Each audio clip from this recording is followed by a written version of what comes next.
ಏನು ತಂದೆ, ಹೋಗುವಾಗ ಏನವೈವೆ, ಬರುವಾಗ ಏನ ತಂದೆ, ಹೋಗುವಾಗ ಏನವೈವೆ.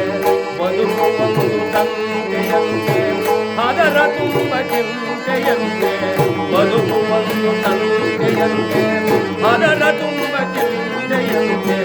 ಬರುವಾಗ ಏನು ತಂದೆ, ಹೋಗುವಾಗ ಏನವೈವೆ.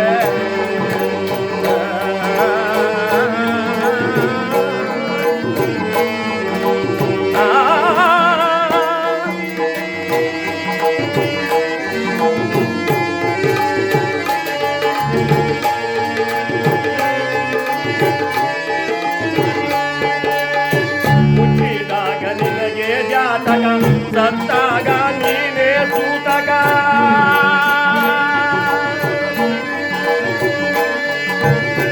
ಹುಟ್ಟಿದಾಗ ನಿನಗೆ ಜಾತಕ, ಸತ್ತಾಗ ನೀನೇ ಸೂತಕ.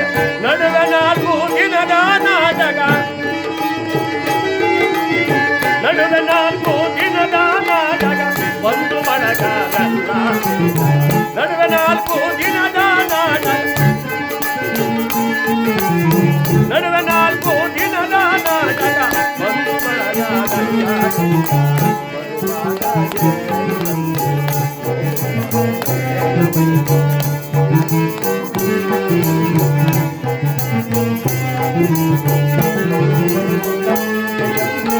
ಅದರ ತುಂಬ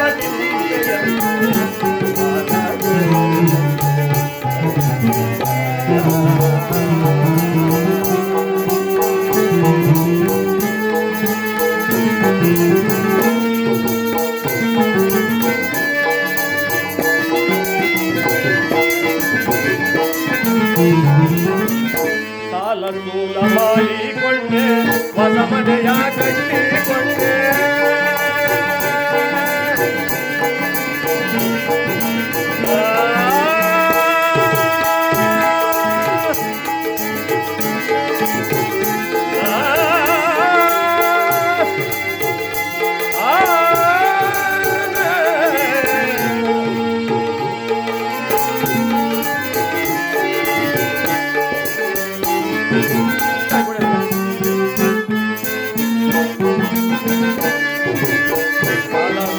ಮಾಡಿಕೊಂಡೆ, ಹೊಸ ಮನೆಯ ಕಟ್ಟಿಕೊಂಡೆ. ಬದುಕ ಸವಿಯ ಉಣ್ಣಲು ಹೋದೆ, ಬದುಕ ಸವಿಯ ಉಣ್ಣಲು ಹೋದೆ. ಮಲಗಿದಲ್ಲೇ ಮಾಯವ, ಮಲಗಿದಲ್ಲೇ ಮಾಯವ. ಬರುವಾಗ ಏನು ತಂದೆ, ತಂದೆಯಂತೆ, ಅದರ ತುಂಬ ಚಿಂತೆಯಂತೆ.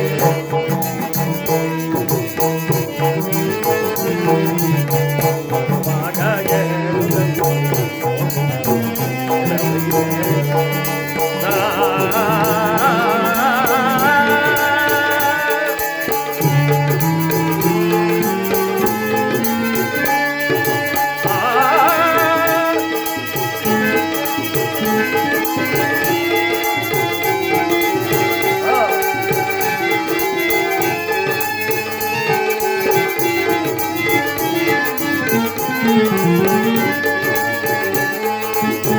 ರಾಜನಾಗಿ ಬಾಳಿದರೇನೋ, ಅರಸನಾಗಿ ಆಳಿದರೇನೋ.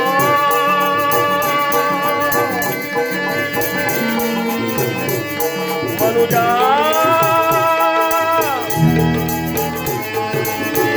ಮಾನವ, ಅಯ್ಯೋ ಮಾನವ.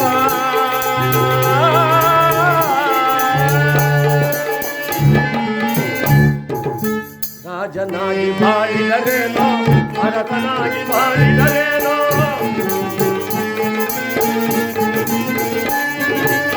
ಕೂಗಿ ಕರೆದ ಮೇಲೆ ನಿಲ್ಲ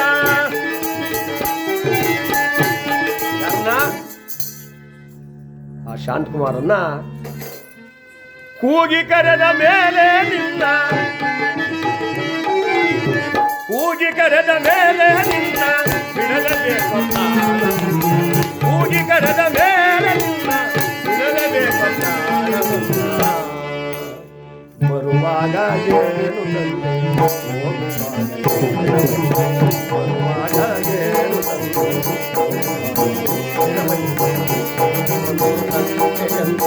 ಅದರ ತುಂಬ ಚಿಂತೆಯಲ್ಲಿ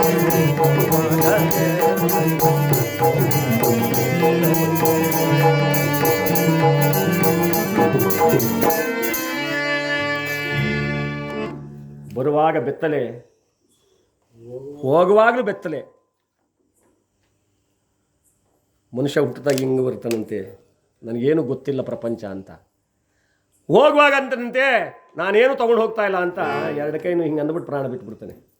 ಅವಾಗ ಅಕ್ಕಪಕ್ಕದಲ್ಲಿದ್ದವರು, ಇಂಥ ಕೈದಿರು ಹಿರಿಯೋರು, ನಮ್ಮ ಅಣ್ಣನ ಅಂತರು ಕೈ ಹಾಕುವ ಆ ಕಡೆ ಹಾಕವನೇ ಎದೆ ಬಗ್ಗೆ ಬಿಡಿರಿ ಅಂತ ಹಿಂಗೆ ಹಿಂಗೆ ಬಿಡಿದ್ರೆ ಅವಾಗ ಹಿಂಗೆ ಹಾಕ್ಕೊಳ್ಳೋದು. ಬರುವಾಗ ತರಲಿಲ್ಲ, ಹೋಗುವಾಗ ಏನು ಹೊತ್ಕೊಂಡು ಹೋಗಲಿಲ್ಲ.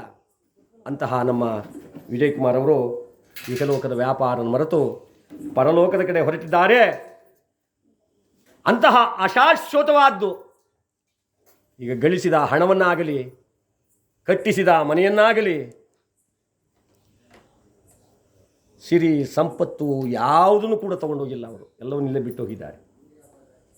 ಅದರಂತೆಯೇ ಇಲ್ಲಿ ಹೇಳ್ತಾ ಇದ್ದಾರೆ ಯಾರೋ ಧರ್ಮರಾಯರು, ಈ ಅಶಾಶ್ವತವಾದ ಭೂಮಿ ಆಸೆಗೋಸ್ಕರ ನಾವು ಯಾಕಪ್ಪ ಇಷ್ಟೊಂದು ಕಷ್ಟಪಟ್ಟು, ಪರಮಾತ್ಮ ನಮ್ಮ ಕಡೆಯವರು ಯಾರಾದರೂ ಬದುಕಿದ್ದಾರೋ ಇಲ್ಲೆಲ್ಲ ಪ್ರಾಣ ಬಿಟ್ಬಿಟ್ಟಿದ್ದಾರೋ ಸ್ವಲ್ಪ ಹೋಗಿ ನೋಡ್ಕೊಂಬರೋಣ, ನಡೆ ರಣರಂಗಕ್ಕೆ ಹೋಗೋಣ, ಯುದ್ಧರಂಗ ನಡೆದಂಥ ಸ್ಥಳಕ್ಕೆ ನಾವು ಹೋಗೋಣ ನಡೆ ಅಂದರೆ, ಏನಯ್ಯ ಧರ್ಮರಾಯ, ಈ ಸರುಹೊತ್ತಿನಲ್ಲಿ 12 ಗಂಟೆ ಸಮಯದಲ್ಲಿ ನಾವು ಯುದ್ಧರಂಗಕ್ಕೆ ಹೋಗೋದೆ, ಈ ಕತ್ತಲೆಯಲ್ಲಿ ನಾನು ನೋಡಲೇಬೇಕು ಸ್ವಾಮಿ. ಯಾರನ್ನ? ಪಿತಾಮಹ ಭೀಷ್ಮರ ವರ್ಣ ಮಾತ್ರ ಗುರು ದ್ರೋಣದ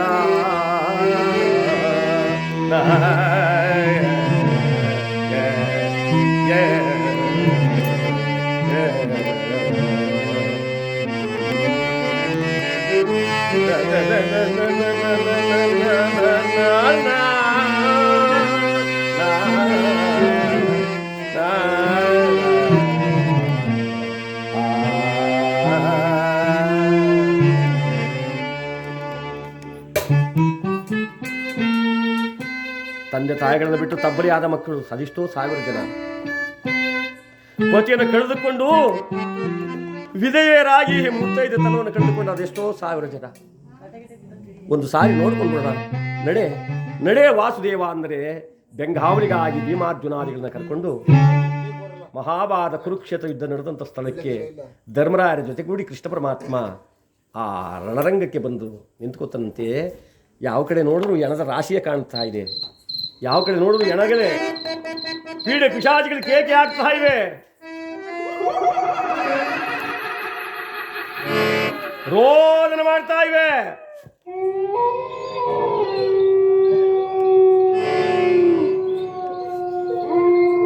ಅಯ್ಯೋ ಪರಮಾತ್ಮ ಕೃಷ್ಣ, ಇದೇನಿದು ಆಕ್ರಂದನ? ಯತನೋಡಿದರು ಎಣದಮಯವೇ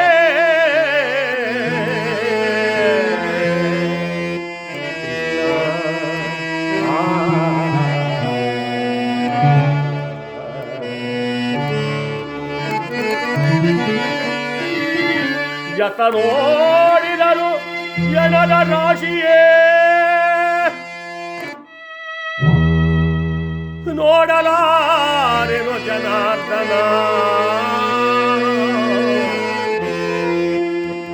ನೋಡಲಾರೆ ಕೃಷ್ಣ, ಯಾವ ಕಡೆ ನೋಡಿದ್ರು ಎಣದ ರಾಶಿಯೇ ಕಾಣ್ತಾ ಇದೆ, ಯಾವ ಕಡೆ ನೋಡಿದ್ರು ಪೀಡೆ ಪಿಶಾಚಿಗಳು ಕೇಕಿ ಹಾಕ್ತಾ ಇವೆ, ಹದ್ದು ಕಾಗೆಗಳೆಲ್ಲ ಸತ್ತ ಎಣದ ಮಾಂಸವನ್ನ ರಕ್ತವನ್ನ ಕಿತ್ತು ತಿನ್ನುತ್ತಿವೆ. ಈ ಆಕ್ರಂದನವನ್ನು ನಾನು ನೋಡಲಾರೆ ಅಂತ ಹೇಳಿ ಮುಂದೆ ಮುಂದೆ ಮುಂದೆ ಮುಂದೆ ಹೆಜ್ಜೆ ಇಟ್ಕೊಂಡು ಹೋಗ್ತಾ ಇದ್ದಾರೆ. ದೊಡ್ಡದಾದ ಒಂದು ಎಣದ ರಾಶಿ, ಆ ಎಣದ ರಾಶಿಯ ಮಧ್ಯದಲ್ಲಿ ಒಬ್ಬ ಸೈನಿಕ ಸಿಕ್ಕಾಕಬಿಟ್ಟಿದ್ದಾನೆ. ತಲೆ ಬುರುಡೆ ಒಡೆದೋಗಿದೆ, ಆ ಮೆದುಳು ಈಚೆ ಬಂದಿದೆ, ಪ್ರಾಣ ಮಾತ್ರ ಹೋಗಿಲ್ಲ. ಪ್ರಾಣ ಬಿಡಲಾರದೆ ಆ ಸೈನಿಕ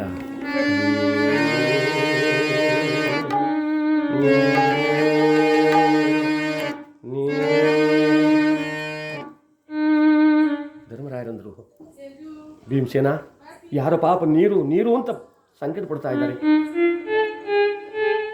ಬೇಗ ಹೋಗು, ಎಲ್ಲಿ ಯಾರು ಸ್ವಲ್ಪ ಜಲವನ್ನು ತೆಗೆದುಕೊಂಡು ಬಾ, ಅವರ ಬಾಯಿಗೆ ನೀರನ್ನು ಬಿಟ್ಟ ಆ ಪ್ರಾಣವನ್ನು ಉಳಿಸೋಣ ನಾವು.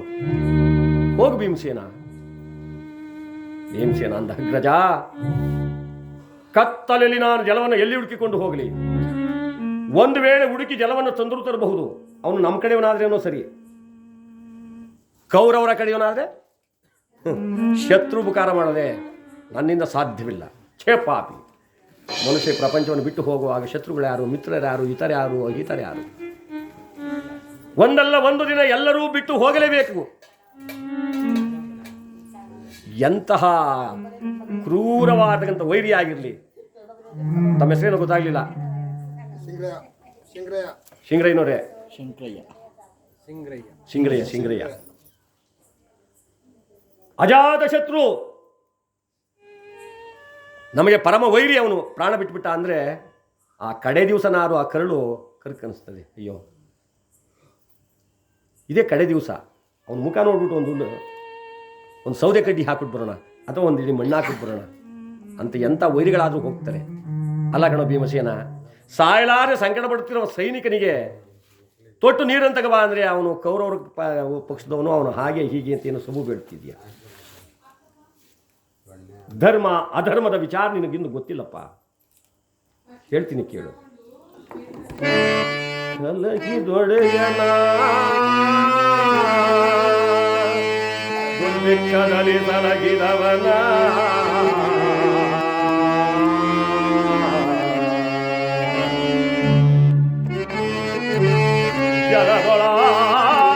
ಜಲದೊಳಾದವನ ಉರಿಯೊಳಗೆ ಪರಿಹರಿಸಿದವನ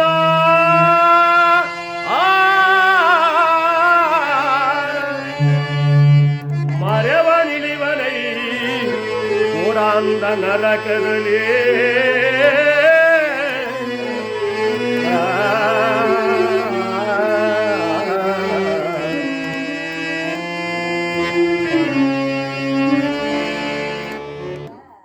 ಸಲಹಿದೊಡೆಯನನ್ನ. ಚಿಕ್ಕನಿನಿಂದ ತಿಕಾ ತೊಳೆದು ಮುಖ ತೊಳೆದು ನನ್ನ ಮಗ ಚೆನ್ನಾಗಿರಲಿ, ನನ್ನ ಮಗ ಓದಲಿ, 4 ಜನರಂತೆ ಅವನು ದೊಡ್ಡವನಾಗಲಿ, 4 ವಿದ್ಯೆ ಕಲೀಲಿ, 4 ಜನ ಮಧ್ಯದಲ್ಲಿ ನಿಂತ್ಕೊಂಡು ಮಾತಾಡೋ ಶಕ್ತಿ ಉಳ್ಳವನಾಗಲಿ ಅಂತ ಹೇಳಿ ಆ ತಂದೆ ತಾಯಿಗಳು ಅದೆಷ್ಟು ಮನಸ್ಸಲ್ಲಿ ಆಸೆ ಇಟ್ಟುಕೊಂಡು ಸಾಕಿರ್ತಾರೋ ಅಂಥವನನ್ನ, ದುರ್ಭಿಕ್ಷದಲ್ಲಿ ಸಲಹಿದವನನ್ನ, ಅನ್ನವೇ ಇಲ್ಲದೆ ಇದ್ದಾಗ ನಾನು ಯಾವತ್ತಿದ್ರೂ ಬಿದ್ದು ಹೋಗೋ ಮರ. ಬರಗಾಲ ಬಂದಿರ್ತದೆ, ನಿಮಗೆಲ್ಲ ಬರಗಾಲ ನೋಡಿರಬೇಕು ಶಿಂಗ್ರಯ್ಯನವರೇ. ಆಟ ಸೀಟ್ ತಿನ್ನುವಂಥದ್ದು, ಜೋಳ ತಿನ್ನುವಂಥದ್ದು, ರಾಗಿಗೂ ಗತಿನೇ ಇಲ್ಲ. ಅಂತಹ ಸಮಯದಲ್ಲಿ ನನ್ನ ವಂಶ ಉಳ್ಕೊಳ್ಳಿ, ನನ್ನ ಮಕ್ಕಳು ಬೆಳೀಲಿ, ನಾನು ಹಸಿದ್ರೂ ಪರವಾಗಿಲ್ಲ ಅಂತ ತಾನು ತಿನ್ನೋ ಅನ್ನವನ್ನು ತನ್ನ ಮಕ್ಕಳು ಕೊಟ್ಟು ಸಾಕದ್ನಲ್ಲ, ಅಂತಹ ಪುಣ್ಯಾತ್ಮನನ್ನು ಈ ಪ್ರಪಂಚದಲ್ಲಿ ಯಾರು ಮರ್ತು ಬಿಡ್ತಾರೋ ಅವನು ರೌರವ ನರಕದ ಮಾರ್ಗವನ್ನು ಹಿಡಿಯಬೇಕಾಗತ್ತೆ. ಧರ್ಮ ಅಧರ್ಮದ ವಿಚಾರ ನಿಮಗಿನ್ನೂ ಗೊತ್ತಿಲ್ಲಪ್ಪ. ಹೋಗ್ಲಿ. ಧರ್ಮವೇ ಜಯವೆಂಬ ದಿವ್ಯ ಮಂತ್ರ,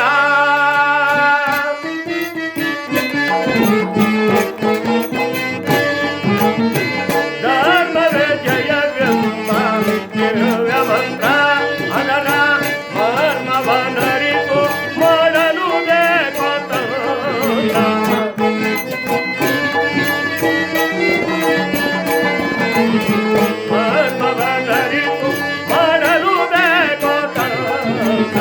ಧರ್ಮವೇ ಜಯವೆಂಬ ದಿವ್ಯ ಮಂತ್ರ.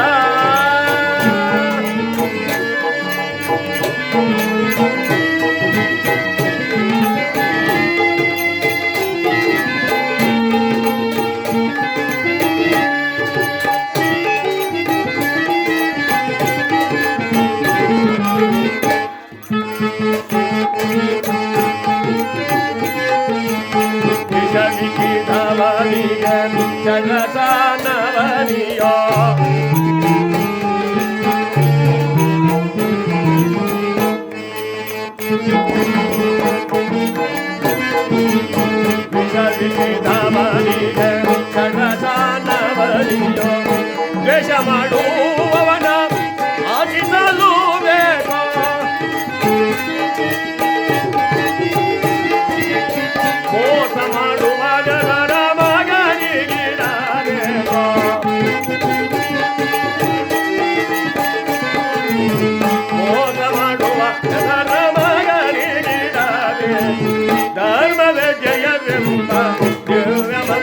ದಿವ್ಯ ಮಂತ್ರ ದಿವ್ಯ ಮಂತ್ರ.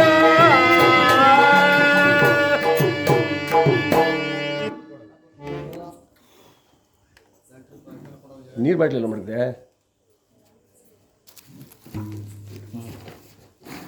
ಕುಡಿ ಕುಡಿ, ಕಾಫಿ ಟೀ ಕುಡಿರಿ. ಅಲ್ಲಿಂದ ಬಾಟ್ಲಿಬೇಕು. ಸಂತು ನೀರು ಖಾಲಿ. ಅದು ಇನ್ನೊಂದು ಹಿಟ್ಟು ತಗೊಂಡು ಎರಡು ಕಾಣಿದ್ದು ಎರಡು ಸಾಕು.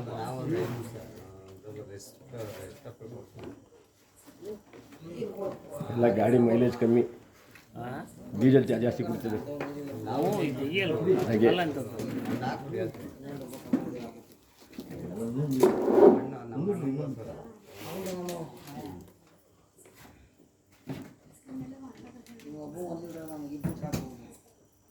ಜಾಸ್ತಿ ಕುಡಿಬೇಡಪ್ಪ.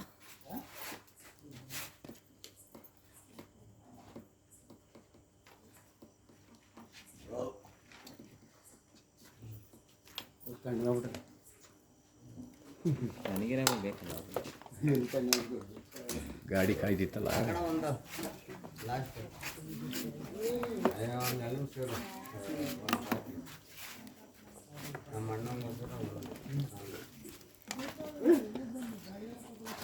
ಅವರು ಹೇಳ್ತಿದ್ದೆ ಮತ್ತೆ ಕೊಡಲಿ ಸ್ವಲ್ಪ ನೀರು ಬರಲ್ಲ. ಹಂಗೆ ಹೇಳ್ತಿದ್ದೆ